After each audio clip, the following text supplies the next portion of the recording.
Amém, queridos? Então eu convido todos para que abram as suas Bíblias, 1 Coríntios, capítulo de número 1. E antes de ler o texto, eu quero dar uma palavra pré-introdutória. Enquanto a carta aos Romanos é considerada a carta magna do apóstolo Paulo, a carta aos Coríntios é considerada a carta problemática. A carta aos Romanos é considerada a carta magna, porque na carta aos Romanos nós encontramos, quando nós lemos o texto, e aí salta aos nossos olhos as doutrinas da graça. De maneira extraordinária, nós percebemos as doutrinas da graça, justificação pela fé, salvação pela graça somente, a eleição incondicional, eleição soberana da parte de Deus. Então, a carta aos Romanos é considerada pelos estudiosos a carta magna. Em contrapartida, a carta aos Coríntios é considerada a carta problemática. E por que é considerada a carta problemática? Porque o seu conteúdo é bastante problemático. Um breve panorama dessa primeira carta aos Coríntios. Do capítulo 1 ao capítulo de número 4, você vai encontrar o problema das divisões. A igreja estava fragmentada em grupos, e grupos rivais. Então você tem do capítulo 1 ao capítulo de número 4, o apóstolo Paulo tentando corrigir esse problema das facções que estavam se estabelecendo dentro de uma mesma comunidade. Então, o problema das divisões. Quando você vai para o capítulo 5 e capítulo 6, você tem o problema da falta de disciplina. Alguns irmãos faltosos, além de uma igreja faltosa, uma igreja que não está correspondendo à altura do chamado, uma igreja que não está exercendo a prática da santidade, e uma igreja, portanto, que não está exercendo a disciplina cristã. Então, no capítulo 5 e capítulo 6, você tem o problema da falta de disciplina. Quando você chega no capítulo 7, você tem problemas referentes ao casamento, ao divórcio e ao novo casamento. Quando você vai para os capítulos 8, 9 e 10, você tem alguns problemas concernentes à liberdade cristã. Até onde eu posso ir? Até onde eu vou?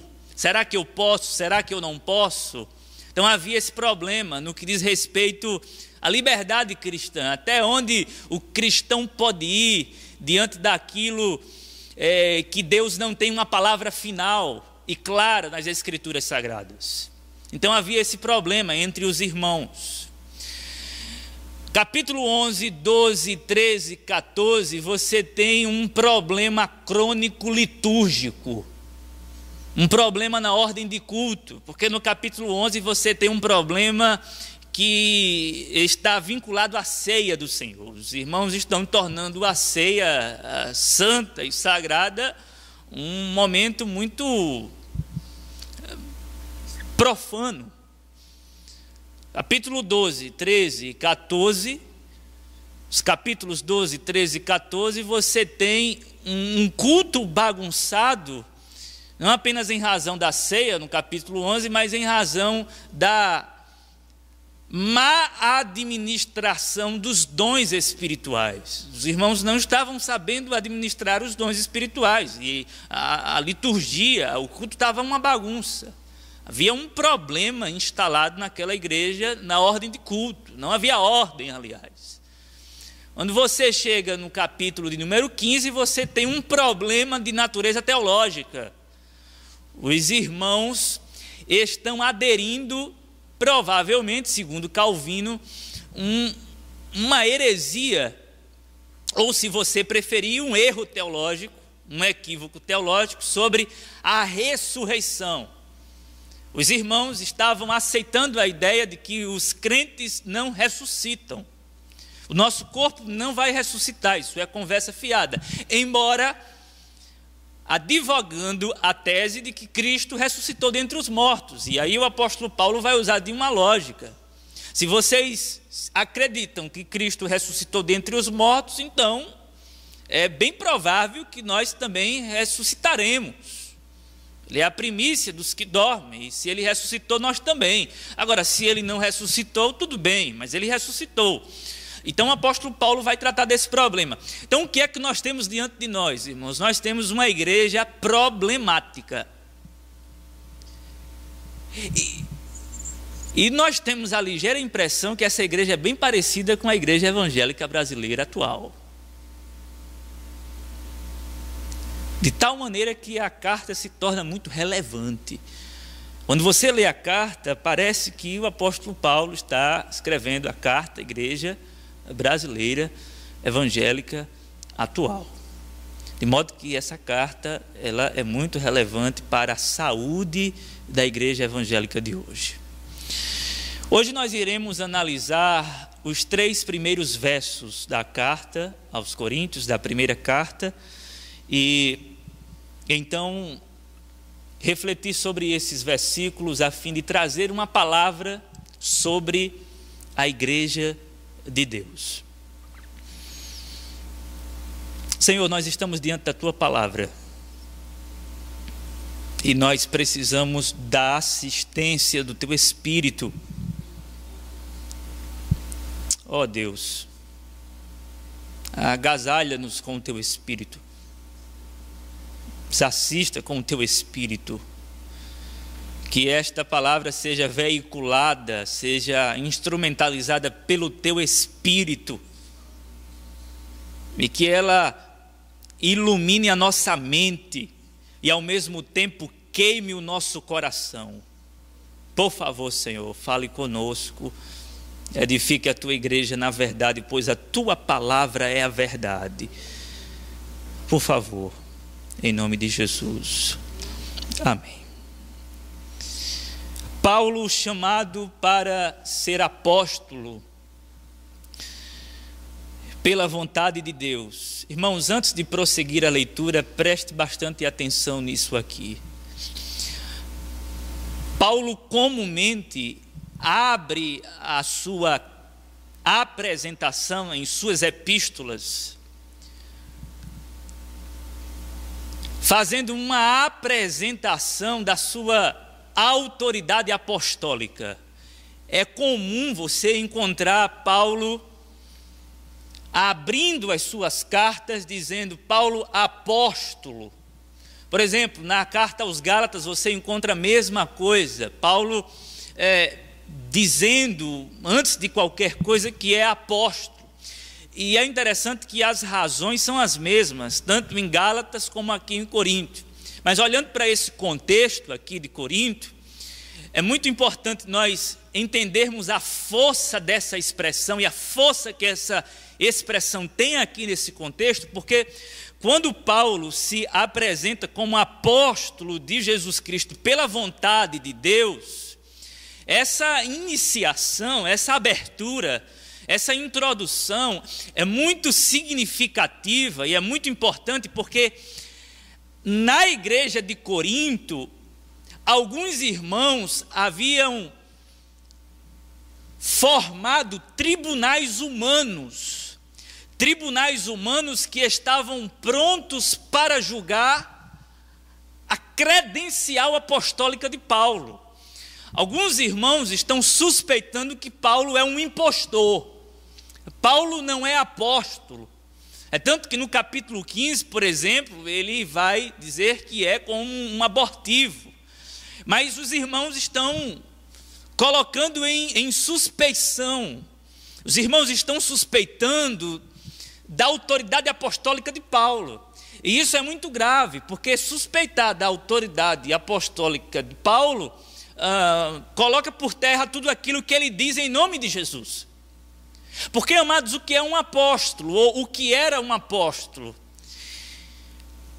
Falando de maneira simples, um apóstolo era semelhante a um embaixador que servia como porta-voz de um determinado rei, para comunicar a mensagem do rei em qualquer lugar. Então, está aqui Paulo dizendo ser apóstolo pela vontade de Deus. Ele está dizendo: eu não sou um impostor, eu fui chamado por Deus para ser apóstolo. O que eu estou trazendo não é palavra minha, o que eu estou trazendo é palavra do Senhor para a vida de vocês. A mesma autoridade, por exemplo, que um profeta do Antigo Testamento tinha, que precedia a sua mensagem pela expressão, assim diz o Senhor. A mesma autoridade o apóstolo Paulo tinha, ou os apóstolos tinham, quando eles se levantavam e se colocavam diante do povo para ministrar a palavra de Deus. E aí, amados, qual é a relevância prática? Desde já, diante disso que nós lemos e entendemos e acabamos de discernir, nós não estamos aqui diante de um texto que caducou. Nós não estamos diante de um texto irrelevante. Nós não estamos diante de uma carta que só serve circunstancialmente no que diz respeito à sua aplicabilidade. Nós estamos diante de um texto que é voz de Deus para a igreja. Nós estamos diante de um texto que não é eco religioso, mas é voz do Espírito Santo para as nossas vidas. Nós estamos diante das palavras do apóstolo Paulo e, portanto, diante das palavras de Deus. Nós estamos diante das palavras de Jesus Cristo. Nós não estamos sendo submetidos a uma orientação religiosa. Nós estamos aqui submetidos à orientação do Espírito Santo. Nós não estamos aqui para aprender mais sobre o apóstolo Paulo. Nós estamos aqui para aprender mais sobre a palavra de Deus acerca da sua igreja. Nós não estamos aqui para ouvir a palavra de um pregador. Nós estamos aqui para ouvir a palavra de Deus. Portanto, queridos, nós precisamos fazer a nossa alma silenciar neste momento, porque é a palavra de Deus. Isso aqui é a palavra de Deus.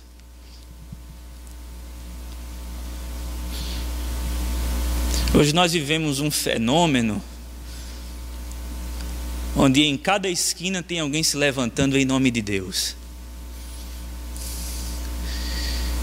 E não são poucas as pessoas que se reúnem em torno dessas pessoas que se levantam em nome do Senhor. Com falsas promessas,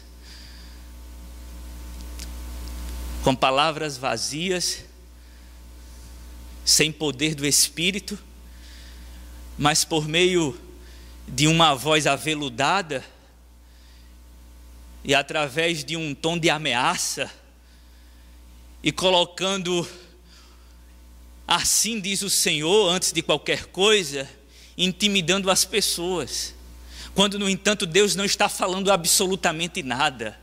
Amados, eu não estou descartando a possibilidade de Deus falar conosco fora disso aqui. Deus pode falar conosco pessoalmente, sim. Eu acredito que Deus pode, numa conversa, falar comigo. Mas eu entendo que a fonte absoluta, infalível e segura é o texto sagrado. Quando nós abrimos essa palavra, nós estamos prontos para ouvir a palavra de Deus. É por isso que eu piro, e eu surto, e eu enlouqueço, quando eu escuto o que eu escutei um dia desse, uma irmã dizendo: a palavra foi uma bênção, o pastor não precisou nem abrir a Bíblia.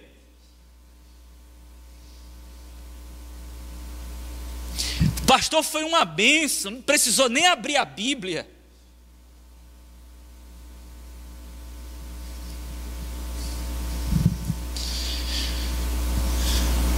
Isso aqui é a voz de Deus, amados. Isso aqui é a palavra do Senhor. Paulo, chamado apóstolo de Jesus Cristo, pela vontade de Deus. E o irmão Sóstenes, esse irmão Sóstenes vai nos servir daqui a pouco. A igreja de Deus que está em Corinto, aos santificados em Cristo Jesus, chamados para ser santos com todos os que em todo lugar invocam o nome de nosso Senhor Jesus Cristo, Senhor deles e nosso. Graça e paz seja convosco, da parte de Deus, nosso Pai, e de nosso Senhor Jesus Cristo. Meus amados, o versículo de número 1 e o versículo de número 3 vai assessorar o versículo de número 2, que é o coração dessa porção textual que vai ditar o ritmo da nossa reflexão. Eu quero ser bem direto, eu quero trazer uma palavra sobre a Igreja de Deus. E eu quero trazer um esboço bem simples, com algumas considerações verdadeiras, com algumas verdades sobre a Igreja de Deus. Observe que o apóstolo Paulo, no versículo de número 2, ele diz: a Igreja de Deus. A Igreja de Deus que está em Corinto. Então eu quero trazer uma palavra e algumas considerações dentro dessa palavra sobre a Igreja de Deus. A primeira consideração que eu gostaria de fazer, e eu vou colocar todas as considerações na negativa. Isso não é uma recomendação homilética, certo? Um bom homileta não vai recomendar que coloque a sentença na negativa, mas eu vou colocar, quebrando essa regra, a fim de chamar a atenção de vocês ainda mais para o que eu estou querendo comunicar. A Igreja de Deus não é politicamente correta.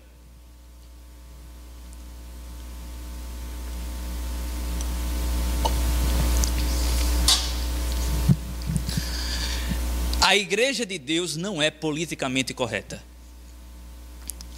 Como assim, irmão?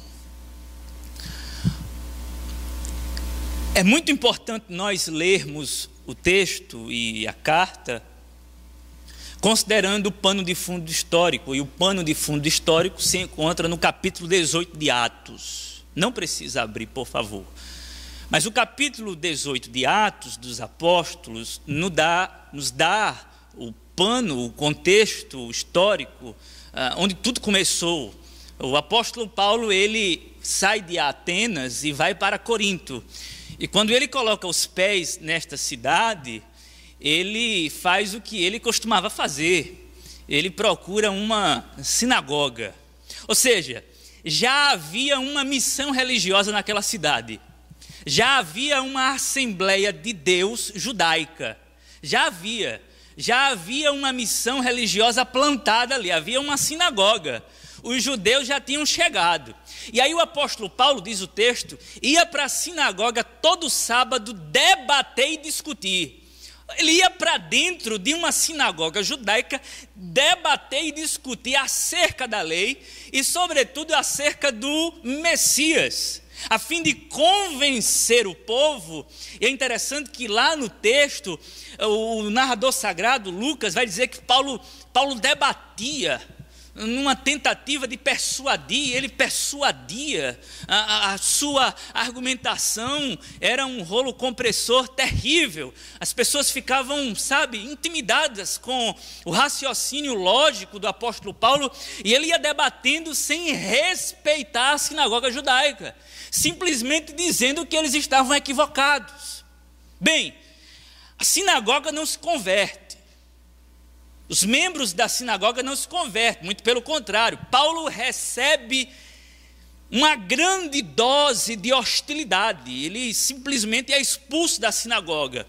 Mas o que é que acontece quando Paulo é expulso da sinagoga? Paulo abre um trabalho vizinho. Se você ler o texto, você vai ver algo irônico demais. O apóstolo Paulo é expulso da sinagoga, e depois, quando ele é expulso da sinagoga, ele vai para a casa de um homem chamado Tito o Justo, um homem temente a Deus, um gentil temente a Deus, e que abre as portas da sua casa para Paulo dar início a um culto. Do lado, vizinho à sinagoga. Primeiro Paulo chega em Corinto, coloca os seus pés em Corinto e procura uma sinagoga. Ele começa a debater e dizer que eles estão equivocados. Quando ele é expulso da sinagoga, ele vai para o lado. E juntinho, colado com a sinagoga, ele abre um espaço para pregar o evangelho. Então imagine, você tem uma sinagoga e de um lado uma igreja evangélica. Para completar a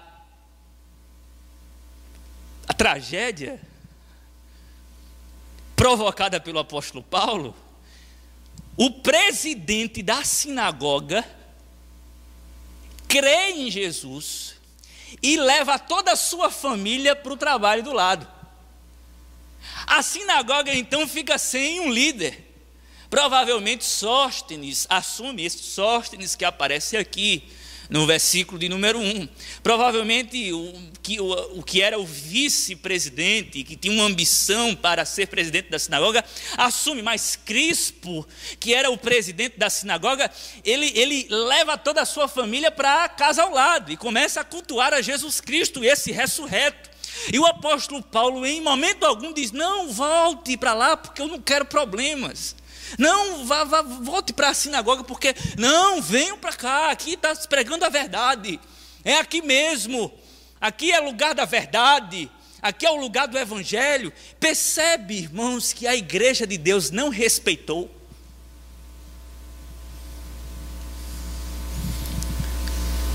Percebe que a igreja de Deus não respeitou a sinagoga. Ela chegou graçando tudo. Uma família inteira foi tirada da sinagoga. Eles perdem em número. E o apóstolo Paulo em nenhum momento diz assim: meus queridos compatriotas, me desculpem por causa disso. Não estou interessado em ser muito político. Eu estou interessado na pregação da verdade. E o que acontecer, aconteceu. Eu estou pregando o evangelho, a família resolveu vir, o presidente resolveu vir, está todo mundo aqui, nós iremos continuar o trabalho. Amados, a igreja de Deus não é politicamente correta. Eu li uma frase, que é um pensamento do filósofo Olavo de Carvalho, e Olavo de Carvalho diz uma coisa muito interessante. Quando você respeita a opinião de outro, e por favor, muito cuidado com a interpretação que você vai fazer dessa fala e desse texto. Quando você respeita a opinião de outro, de alguma maneira você está dizendo que a sua opinião é menor do que a dele.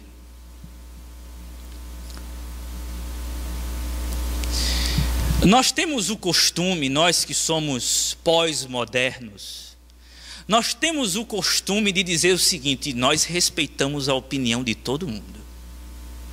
E nessa de respeitar a opinião de todo mundo, tem um grupo que prega um Jesus evoluído, um outro grupo que prega um Jesus que não é Deus, um outro grupo que prega um Jesus que é assim, e nós pregamos o Cristo que é Deus e homem, e que morreu e que ressuscitou, mas nós ficamos discutindo no politicamente correto. E todo mundo fica com a sua opinião, todo mundo fica com a sua ideia, porque nós devemos respeitar as opiniões. E nessa de devemos respeitar as opiniões, nós somos tão educados, e somos tão educados, que temos medo de magoar. Temos medo de agredir, porque não pode. Esse contexto pós-moderno, a verdade é relativa, então não pode. Você não pode chegar para a pessoa de outra religião e que professa uma outra fé e rasgar, você não pode. Queridos, obviamente que eu não estou pregando aqui que você deve virar um louco e sair detonando tudo, não é isso. O que eu estou dizendo é: nós precisamos tomar o cuidado de não se tornar uma igreja politicamente correta. Porque a igreja de Deus não é politicamente correta, ela não respeita, ela vai se espraiando por todos os lados, ela vai tomando conta, e a verdade do evangelho vai sendo anunciada, e nós vamos proclamando, e nós vamos pregando, e essa pregação da graça é uma pregação que confronta. E essa pregação que confronta é necessária. E essa pregação que é necessária não respeita. Deus não respeitou sua opinião. Para Deus salvar você, Ele teve que passar por cima da sua opiniãozinha. Qual era a opinião que você tinha? No mínimo que você poderia fazer alguma coisa para chegar no céu. E aí Deus veio com uma verdade e disse: você não pode fazer absolutamente nada. É somente por meio da minha graça que você pode ser salvo. Isso é destruidor para o ego humano. Eu lembro como hoje de estar escutando uma mensagem em cima de Efésios capítulo de número 2, e enquanto o pastor estava expondo o texto, numa simplicidade incrível, eu ficava inquieto e me questionando direto, mas como é possível isso? Eu não aceito o fato de não contribuir. E a mensagem estava dizendo o seguinte: você não pode contribuir com absolutamente nada. E aquilo ia me esmagando, não ia respeitando a opinião que eu tinha acerca de mim mesmo, a opinião que eu tinha acerca da religião, a opinião que eu tinha acerca da vida, a opinião que eu tinha acerca do céu, a opinião que eu tinha acerca do inferno, a opinião que eu tinha sobre a vida em geral. Não respeitou. Cuidado para não se tornar civilizado demais, a ponto de se tornar politicamente correto, porque a igreja de Deus, ela não é politicamente correta. Amém, queridos? Ela não é politicamente correta. Ela não respeita as opiniões humanas. Mas uma segunda consideração importante, à luz do texto, e levando em consideração esse pano de fundo histórico, a igreja de Deus não existe sob monopólio humano. Repito, a igreja de Deus não existe sob monopólio humano.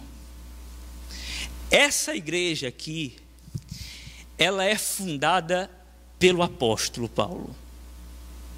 Capítulo 18 de Atos, quando Paulo coloca os pés na cidade de Corinto, ele vai para a sinagoga, logo em seguida ele abre um trabalho missionário, o evangelho é pregado e lá ele lança o fundamento.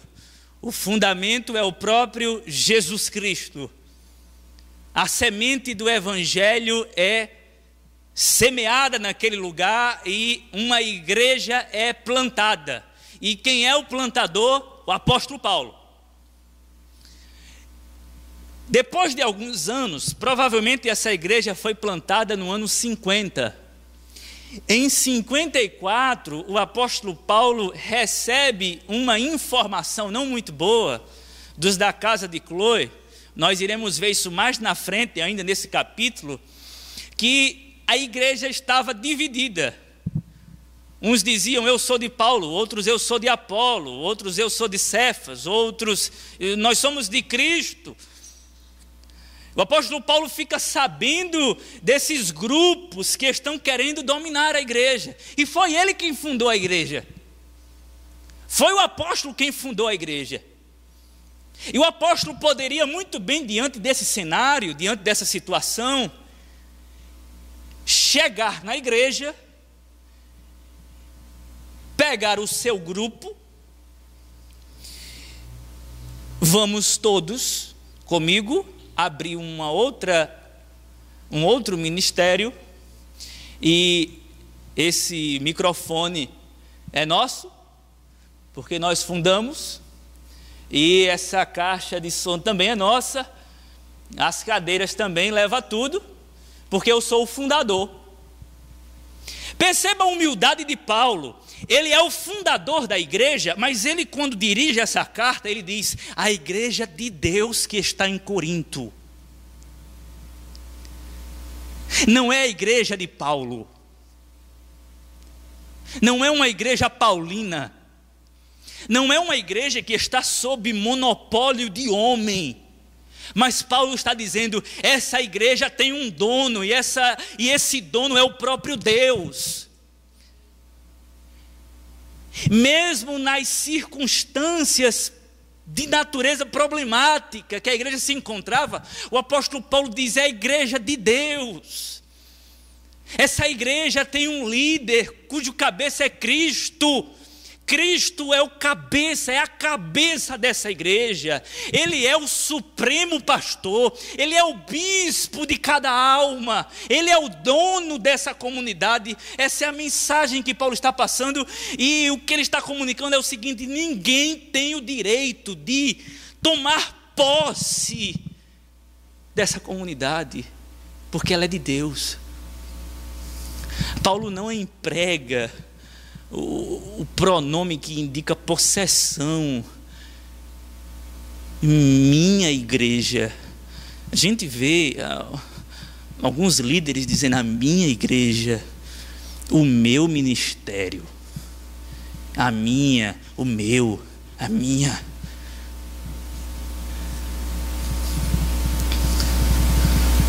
Essa igreja é de Deus, queridos. Certamente essa igreja teve um fundador, certamente essa igreja teve alguém que regou, e certamente essa igreja está prosperando através de alguém que é cooperador também, e que está cooperando. Mas quem faz essa igreja prosperar é aquele que plantou essa igreja. E quem foi que plantou essa igreja? Foi o próprio Deus. Deus é o plantador dessa igreja. E é importante aqui, amados, nós pontuarmos o seguinte: vamos entender que quando eu falo de igreja de Deus, eu não estou com a intenção de separar a igreja de Deus da igreja instituição. Ultimamente eu estava refletindo sobre isso, porque quando eu falo em instituição, eu estou me referindo a uma tradição humana que está por trás, e a um sistema humano que está por trás. E há uma briga sobre isso. A igreja, o sistema e a igreja de Deus. Ok, eu entendo muito bem essa dicotomia, mas eu acho uma discussão tola. Porque a igreja de Deus, que é o corpo invisível de Cristo, que está espalhado por toda a face da terra, ela não vive fora desse sistema. Porque a igreja de Deus, ela é servida pelo sistema humano. Então eu não vejo a necessidade de fazer esse tipo de dicotomia extrema. Nós precisamos separar uma coisa da outra, sim. Entender que igreja e instituição não é a igreja que Deus escolheu. Mas precisamos entender que a igreja que Deus escolheu está dentro da instituição, instituição essa que deve servir a igreja e não mandar na igreja. Eis aqui a grande diferença. O que nós estamos vendo é a instituição religiosa mandando na igreja de Deus. Líderes que estão à frente de instituições evangélicas, religiosas, mandando na igreja, monopolizando a igreja, comandando a igreja.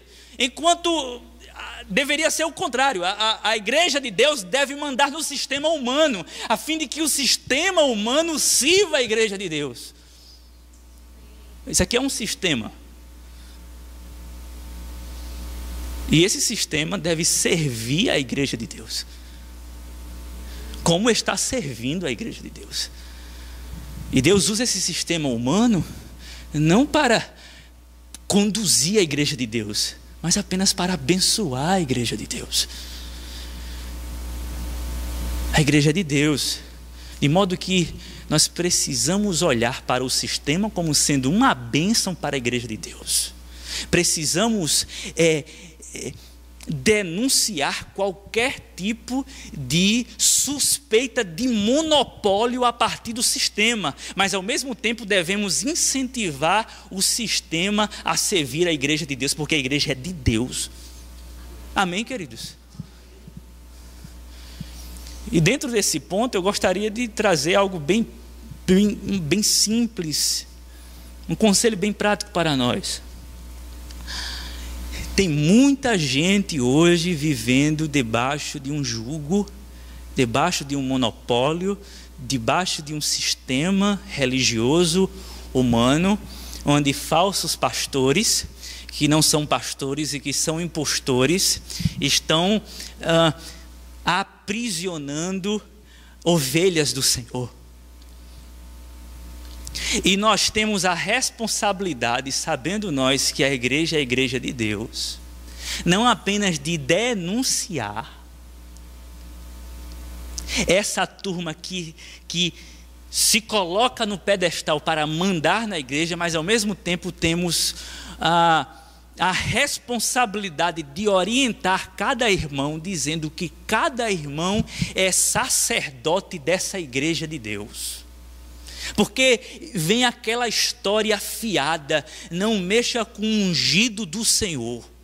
Não toque no ungido do Senhor, um pseudo ungido que ungiu-se a si mesmo e que se tornou um imperador e que está imperando sobre aquela igreja, e os outros irmãos vivem naquela dependência espiritual, dependência de oração, dependência de tudo, e o pastor vai sugando tudo de todo mundo, e as pessoas vivem debaixo desse jugo pesado, e nós temos a responsabilidade de dizer que cada irmão é sacerdote dessa igreja. Porque, amados, nós somos um povo que se constitui sacerdócio real, de modo que cada um aqui é ungido de Deus, de sorte que, se mexer com você, mexeu com Deus. A questão é: não mexa no pastor, não mexa em cada crente dessa igreja, porque cada crente dessa igreja faz parte da igreja de Deus, e cada um é sacerdote do Senhor, e se mexer no menor que tem aqui dentro, vai mexer com o ungido de Deus. É a igreja do Senhor, e essa igreja do Senhor não está sob monopólio humano. Mas em terceiro lugar, queridos, a igreja de Deus, ela não conhece inviabilidade de missão. A igreja de Deus que está em Corinto, essa expressão é espantosa, porque quando você estuda o contexto de Corinto, no mínimo você se assusta com a cidade. Um resumo bastante básico: uma cidade altamente sexualmente promíscua, entregue às paixões mundanas, uma cidade devassa e uma cidade altamente violenta e que não respeitava os direitos humanos. E uma cidade totalmente dominada pela religiosidade fanática e pagã. E era uma mistura naquela cidade de promiscuidade sexual com religiosidade. Havia um monte naquela cidade de 560 metros, e era lá em cima, ficava a Acrocorinto. A Acrocorinto acampava um templo dedicado à deusa Afrodite. A deusa Afrodite, a deusa do sexo, do prazer. E segundo os historiadores, mais de 1000 sacerdotisas serviam ao templo. E no crepúsculo, elas desciam monte abaixo para oferecer os seus corpos, a fim de praticar sexo ilícito de toda sorte com aqueles que estavam trafegando em Corinto, já que era uma cidade portuária. A cidade ficava num istmo, num pedaço de terra, cercada por mares, e qualquer um que viesse do Oriente tinha que passar por Corinto para ir para o Ocidente.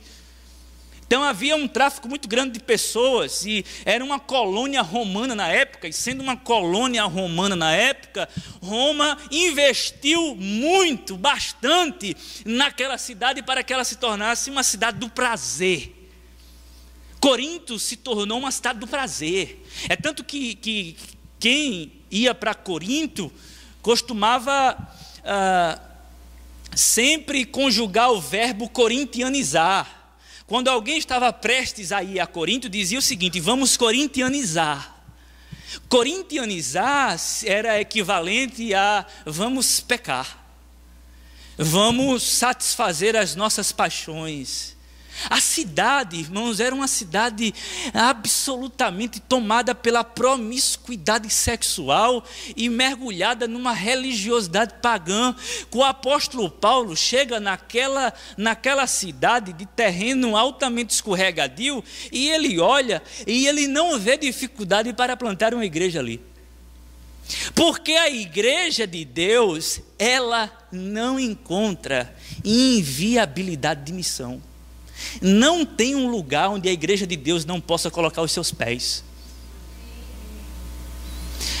Vale salientar que o apóstolo Paulo tinha acabado de sair de Atenas, e não com muito êxito. E ele está, como alguns sugerem, deprimido. Tanto que se você ler o capítulo 18 de Atos, você vai ver que é necessário Deus encher o espírito do apóstolo de ânimo e de coragem, dizendo o seguinte: Paulo, continue pregando a palavra que eu não vou deixar ninguém tocar em você dessa vez. Ele estava tão tão exausto, tão cansado de apanhar, que o Senhor tem que visitá-lo em revelação e dizer: Paulo, pode pregar que ninguém vai tocar em você. E aí ele se enche de ânimo e vai pregar a palavra, e prega a palavra de maneira ousada, e uma igreja nasce naquele lugar inóspito à verdade do Evangelho.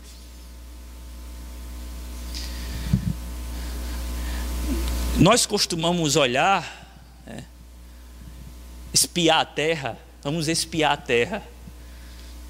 E quando a gente vai espiar a terra, muitas vezes a gente espia a terra com um olhar humano. E aí a gente faz a gente faz aquele levantamento, e a gente vai vendo as condições. Será que voga aqui? Irmãos, se a igreja de Deus foi plantada em Corinto, ela pode ser plantada em qualquer outro lugar desse planeta. Porque essa cidade não era propícia, não era receptiva ao Evangelho. Mas Deus plantou uma igreja naquele lugar usando o apóstolo Paulo. A igreja, portanto, não conhece inviabilidade. É viável em todos os lugares. Ela vai se expandindo, ela vai se espalhando, não tem essa. Se você encontrar algum tipo de dificuldade, você está olhando através da sua ótica humana, mas se você olhar através da ótica de Deus, você vai ver que é possível plantar em qualquer lugar que você imaginar, dar fruto, porque não depende do seu trabalho, depende do trabalho de Deus. E sendo essa terra, a terra de Deus, Ele sabe exatamente como fazer a semente germinar nessa terra. Mesmo essa terra amaldiçoada pelo pecado, mas é nessa terra que misteriosamente Deus faz a semente do Evangelho morrer e crescer e frutificar para a glória do seu nome, e faz com que todo mundo fique estupefato.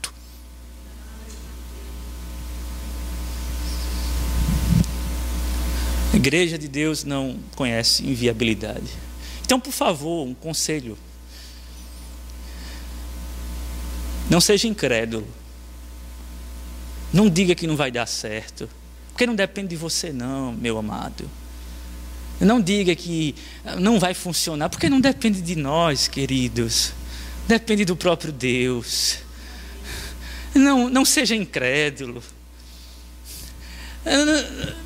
Não pergunte a Deus se Ele pode preparar um banquete nesse deserto. Não faça isso não, porque Deus se ira.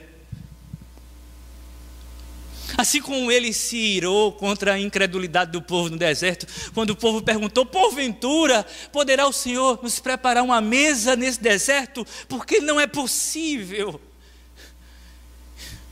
E isso inflama a ira de Deus. Irmãos,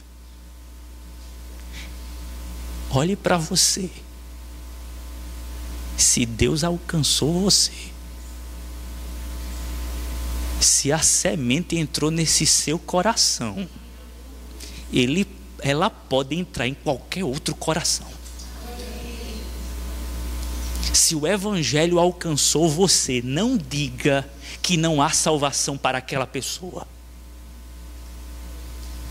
porque você era pior e o evangelho alcançou. Não duvide da soberania graciosa de Deus, pelo amor de Deus.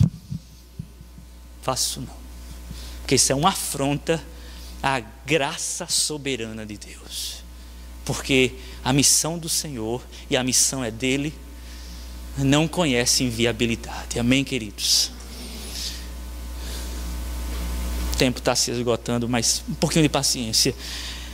Quarta consideração, queridos: a igreja de Deus, ela não é composta de gente perfeita.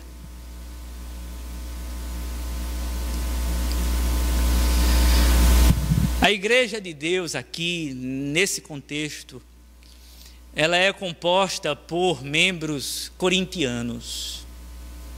E o que é que você espera da torcida corintiana?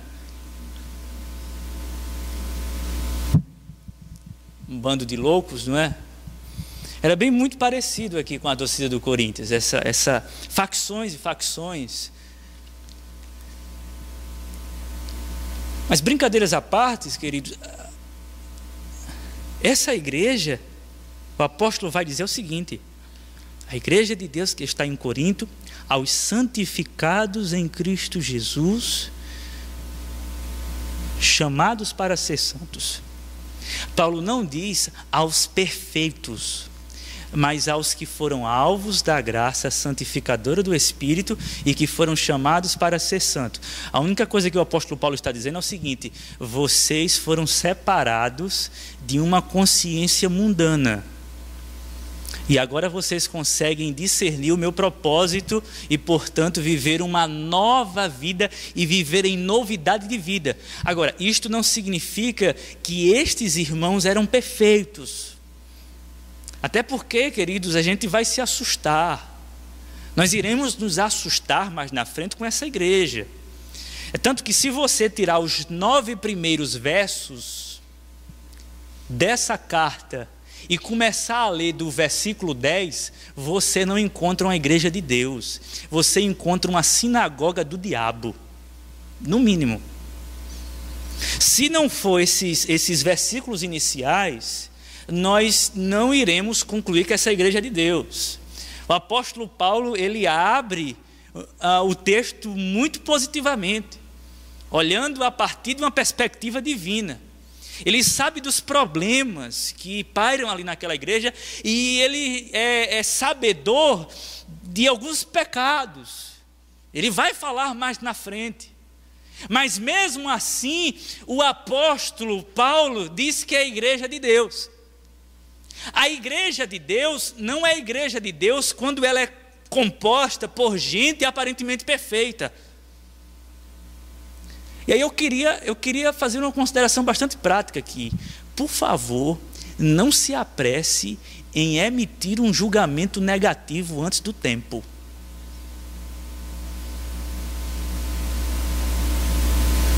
Essa igreja está passando por problemas imorais. Irmãos estão pecando de maneira tresloucada. Mas o apóstolo Paulo, ele não chega abrindo a sua carta, condenando a igreja, dizendo que a igreja não é de Deus. Ele é sabedor que a igreja está sendo edificada no fundamento que ele mesmo lançou, que é o próprio Jesus Cristo. E ele diz, portanto, a igreja de Deus. Ele sabe que essa igreja não é perfeita, mesmo assim, ele considera a igreja de Deus. Nós temos o hábito, o costume, a mania de muitas vezes julgar uma determinada comunidade pelos seus respectivos pecados passageiros. Irmãos, tenhamos muito cuidado com isso. E às vezes nós julgamos irmãos até suspeitando da salvação por conta de alguns pecados. Não, calma, é algo remediável. É algo que pode ser corrigido. É algo passageiro, muita calma. O Ariovaldo Ramos disse uma coisa muito interessante. A última coisa que você vê numa árvore é o fruto. Você vai acompanhando o desenvolvimento dela, a última coisa que ela dá é fruto. Então, muita cautela. Muita cautela em julgar uma determinada comunidade e, portanto, muita cautela em julgar um determinado irmão que faz parte de uma comunidade. Porque a última coisa que uma árvore dá é fruto.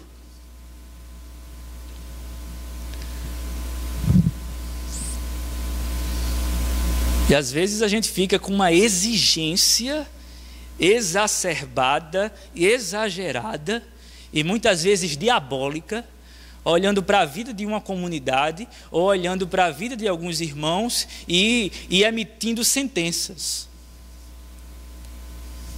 Mas o apóstolo Paulo olha para a vida dessa igreja que está vivendo não conforme a graça, porque eles não estão respondendo à altura. É tanto que o apóstolo vai dizer que a igreja está muito parecida com uma creche. Em outras palavras, vocês são meninos. Vocês dão trabalho demais, é uma creche. Mas o apóstolo Paulo não diz que eles são do diabo. O apóstolo Paulo diz igreja de Deus, igreja de Deus. Vocês são de Deus. Eu lembro de uma história rápida do Brennan Manning, quando ele conta em seu Evangelho Maltrapilho. Não é um evangelho apócrifo, é um livro. No Evangelho Maltrapilho, o Brennan Manning, que foi um padre e depois se tornou um pregador do Evangelho, mais na frente, e que teve uma vida muito oscilante e claudicou muito em sua fé, mas depois ele morreu bem, eu acho. Ele disse que depois de muito tempo pregando o Evangelho, ele se tornou alcoólatra e foi morar na rua, passou um ano morando na rua. Depois de um ano, e depois de ser restaurado pelo Senhor, uma senhora se aproximou dele e disse: Brennan, me diga uma coisa, como foi que você, depois de ter conhecido a Jesus, depois de ter pregado sobre Jesus, se tornou o que você se tornou? Um homem vivendo na rua, entregue ao álcool. E aí o senhor Brennan Manning olhou para ela e disse: minha senhora, o meu encontro com Jesus não me transfigurou num anjo de luz, não. O meu encontro com Jesus apenas significa que eu estou justificado pela fé.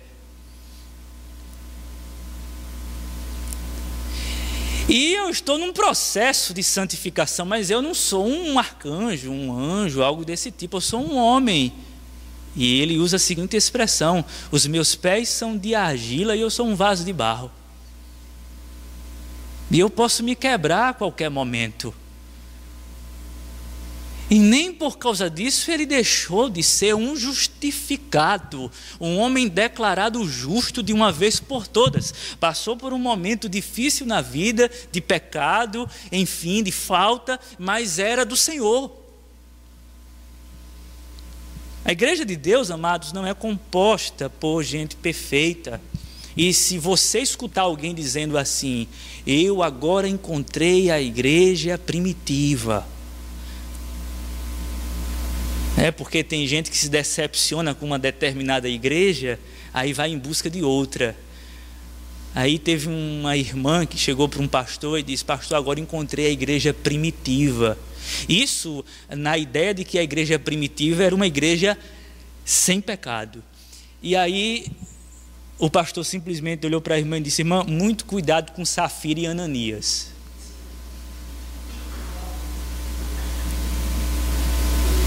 Muito cuidado. A igreja primitiva tem Safira e Ananias. A igreja é composta por Ananias, por Safira, por gente assim.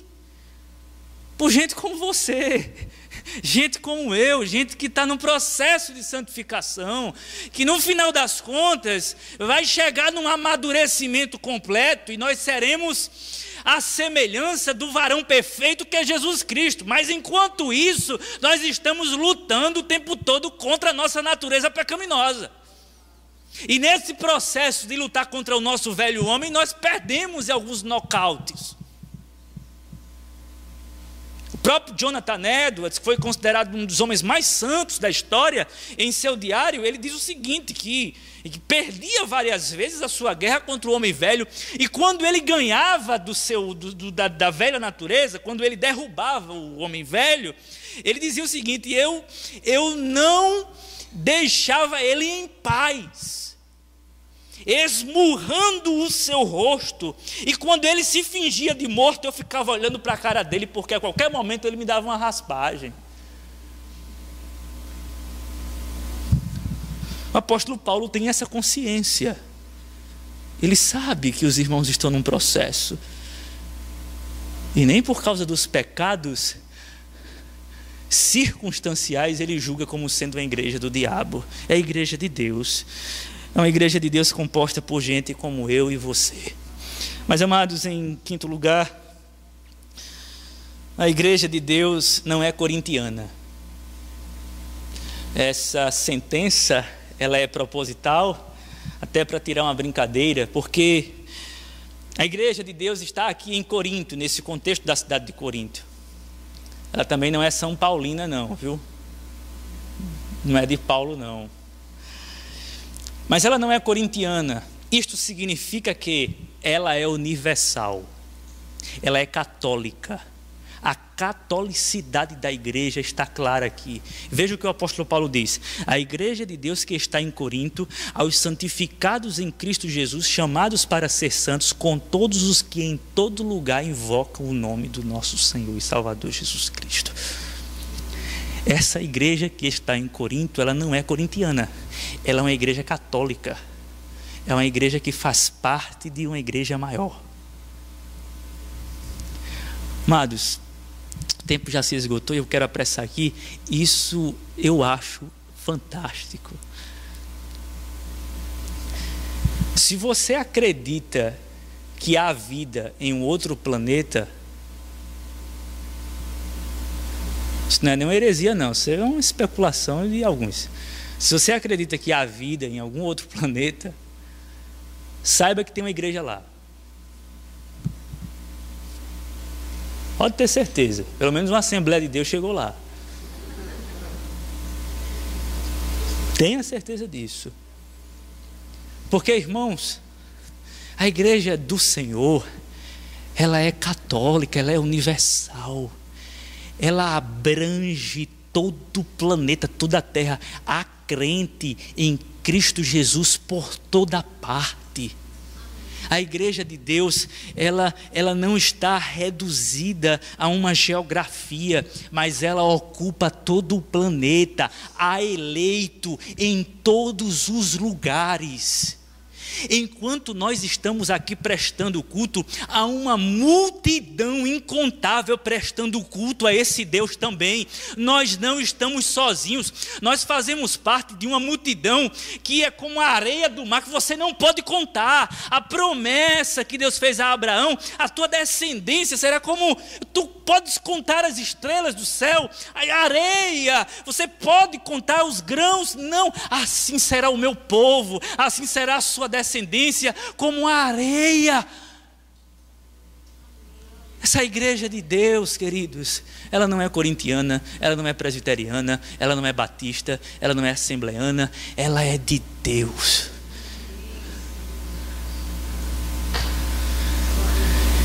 E isso deve nos incentivar, e aqui cabe uma aplicação prática: pregue o evangelho em todos os lugares. Porque a igreja de Deus é universal. E em sexto e último lugar, a igreja de Deus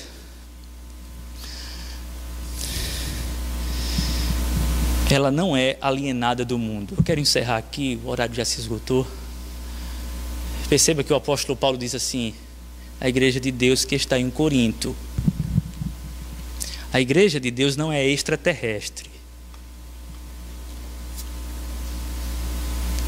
A igreja de Deus vive em Corinto. E viver em Corinto é viver entre judeus e gentios.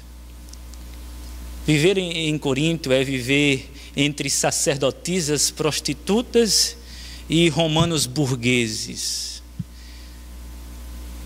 Viver em Corinto é viver entre homossexuais de plantão e ladrões salteadores. Era uma cidade perversificada. E está lá uma igreja, não vivendo suspensa nos ares, mas em Corinto. Nós não fomos chamados como igreja para vivermos encastelados em nossa estrutura eclesiástica, não. Porque somos sal da terra, e esse sal da terra se esfrega nessa terra de uma maneira exagerada. E nós fomos chamados para ser sal fora do saleiro. Tem crente que não entendeu a proposta do evangelho e da missão evangélica e da igreja, e que diz assim: se eu pudesse eu vivia dentro da igreja. Porque aqui é bom demais, é muito bom escutar louvores, ouvir louvores que me conduzem a uma adoração, escutar uma palavra, ainda que seja desafiadora, mas é uma palavra de graça. Ouvir a palavra, isso é um momento de comunhão, isso é um momento insubstituível. É um momento insubstituível, nada substitui o nosso culto coletivo. Esse momento aqui é singular, mas daqui a pouco nós iremos para os lobos, como ovelhas mudas. Daqui a pouco esse sal vai sair do saleiro e vai salgar no mundo. E esse é um desafio. Ser crente em Cristo Jesus no meio dessa perversidade aí. E isto implica em não ser uma igreja politicamente correta, como eu falei no início, mas em ser um canal de verdade no meio desse panteão de mentiras. De modo que nós somos chamados nesta noite a levarmos a igreja de Deus a sério. E compreendendo esta última nota, levando a igreja de Deus a sério, sendo igreja do lado de fora dessas quatro paredes. Tratando bem o pobre, desafiando o rico, lutando pelos direitos humanos, se imiscuindo naquilo que faz parte da sociedade como um todo, praticando esportes, não como um diácono que foi jogar uma certa feita e ele estava reunido com o seu time, e aí ele disse o seguinte: irmãos, daqui para cá eu sou diácono, agora pulei aqui dentro, por favor me esqueçam. O momento que eu sou mais desafiado a ser crente é no momento de futebol lá na comunidade que a gente tem numa escola. Pense, é um racha-pancada. E eu tenho que levar pancada como um pastor, né? Tem hora que eu dizia, eu não queria ser pastor e nem crente, porque pelo menos eu tinha como, né? Mas eu levo pancada e eu tenho que dizer, nada não. E eles ficam se pegando e eu tenho que ficar pacificando, calma, calma, é só uma brincadeira isso aqui. Mas ao mesmo tempo irado por dentro. E pensando mil e uma coisas. Irmãos, Deus nos chamou para nós sermos gente boa, no meio de gente que não atendeu ainda o chamado para ser gente boa. Você precisa ser gente boa, você precisa ser gente boa. E assim ser igreja nesse mundo tão perverso. Vamos ficar em pé.